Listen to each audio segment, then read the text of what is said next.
Hi, welcome to Twin Knits Yarn Boutique in Clarenville. I'm Rhea, and I've been here since Natasha opened this store. It's been a year in November, and she was online prior to that. So come on in and check out the store. What is your connection to fiber arts? I need to do art. And so it doesn't matter what kind. I do different kinds. I do rug hooking, I knit, I crochet. Is this yours? These three sheep are mine. And what was there prior was a large octopus that most customers will remember. But I do all kinds of different fiber arts. I am multimedia things, like I do sewing and I do some paint, some paper crafting. Yeah, and I've just always done it. This is the Okanagan wall.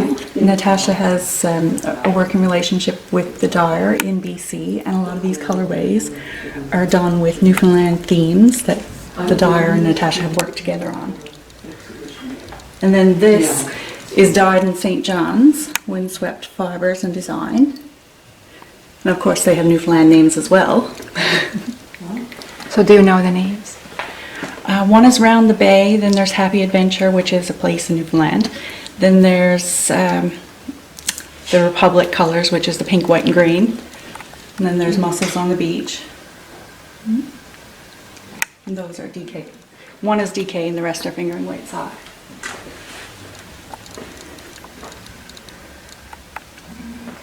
Who are your customers?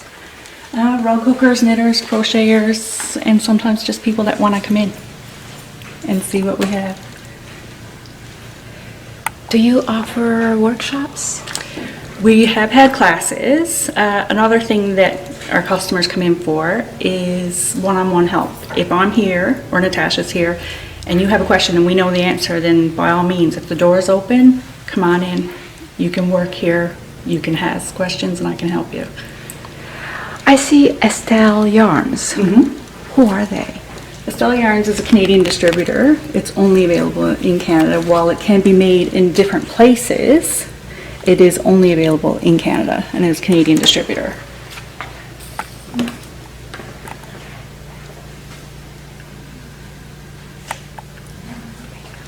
So of course we have Briggs & Little, which is available in a lot of places, but it's a well-known homespun type yarn, and it's very popular with rug hookers primarily, and the people who make the things from the saltwater mittens, socks, gifts, that series of books.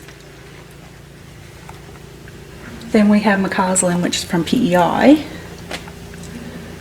and it is very similar, but the colors are just enough different that it gives great dimension for rug hookers.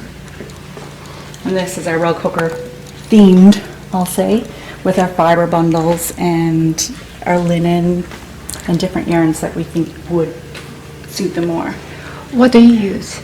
What do I use? I'll use anything.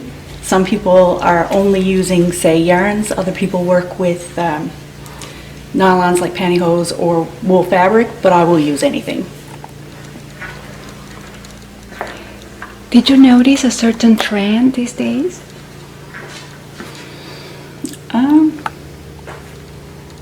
I think people want to know how to do it, and there are more people going into different things in their work to give them more dimension, and a lot of that has to do with, I would say, influence of other fiber artists, and people want to try it.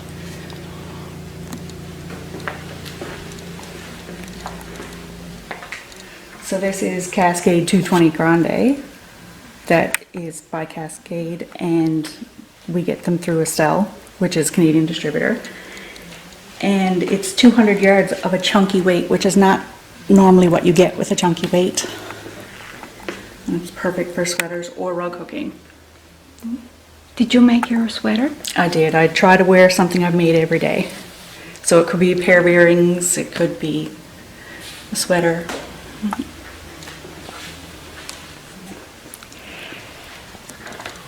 Usually in summer, what do you find it is popular? We see more rug hookers in the summer and people traveling.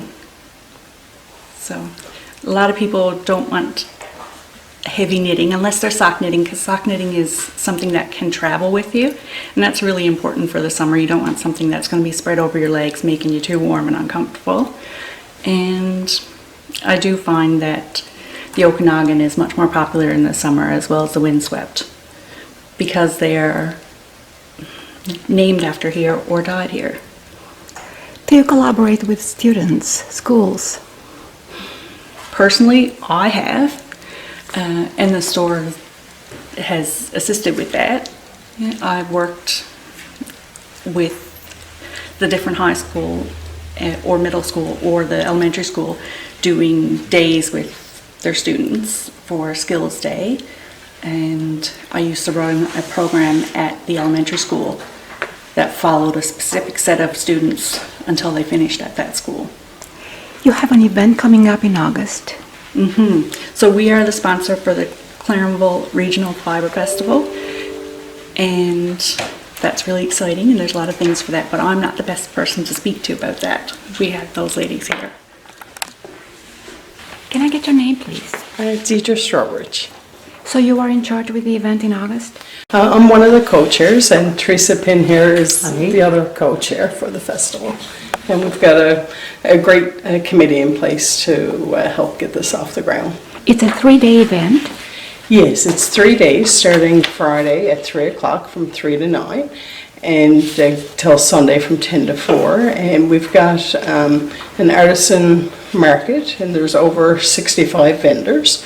We're also doing an exhibit up on the walking track of the arena, where there'll be all kinds of different quilts, rug hookings, anything really on display for people to view. We also have about 6 interactive booths. So if you come to the market, we've got the Quilt of Valor booth, where you can come and help create a square, and that'll be added to our quilt. And at the end, there will be a presentation to one of our veterans for the quilt. We also have a rug hooking booth, where you can come and the rug hookers will show you how to do some hooking, and you can add to a pattern that we have that will go up on display. We're going to have a children's interactive booth. And we also have 2 heritage booth areas, where we're going to have some heritage pieces and different historical art pieces, I guess, that you could come and look at and find out more information. And then just the circle of friends, where you can come, bring what you're working on at home, come for the weekend, sit down, chat with people, and work on your pieces. And we have a fashion show on Saturday evening. So our local, again, artists are going to be showcasing what they're making, and that'll be on display. And the Craft Council of Newfoundland will have a display in our new gallery. And Friday we're going to finish with our high tea in the gallery. So it's a full weekend of different events happening. You have some material? Yes, this is our card that we're going to put in places to showcase what we're doing and hopefully attract people to come. I don't think we'll have any problem with that. And this is some of the events and some of the people and groups that have taken part in some of the works that we're going to show. And an important part too is that we started out with the idea that we wanted to showcase many, many artists, not only crafters, but artists around this area. Artwork comes in many forms, but women have always been, in the history of Newfoundland, have always been the ones that provided color and comfort and things in your houses that were pretty drab because there wasn't many things, and they would make that out of whatever they had, as I heard you say, out of shirts, anything that they could find, flour sacks. That was really important in Newfoundland for tablecloths and fancy work, my mother used to call it. So that's what we wanted to showcase, that was our main drive behind it. Are you also artists? Yes. Will you be at the show?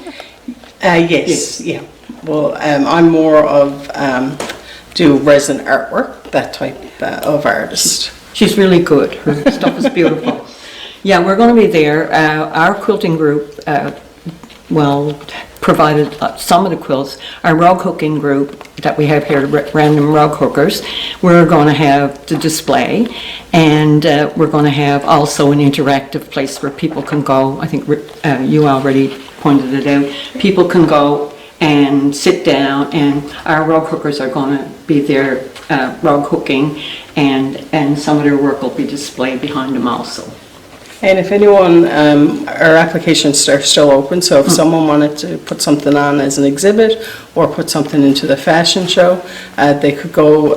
The best is to follow us on social media, specifically Facebook, for the Clarenville Regional Fibre Festival, and all the information is there if anyone's looking for any additional information. I look forward to seeing you there. Thank you Thank you very much. very much. Thank you. You are open. We have different summer hours and winter hours. In the summer, we are currently open Tuesday through Friday, 10 to 4, and the first Saturday of the month is the only one we are open in the summer, 10 to 4 as well. And in the winter, we are open Monday, Tuesday, Thursday, Friday, Saturday, 10 to 4, but Wednesdays from 1 to 9 because we have our knit night at Wednesday night.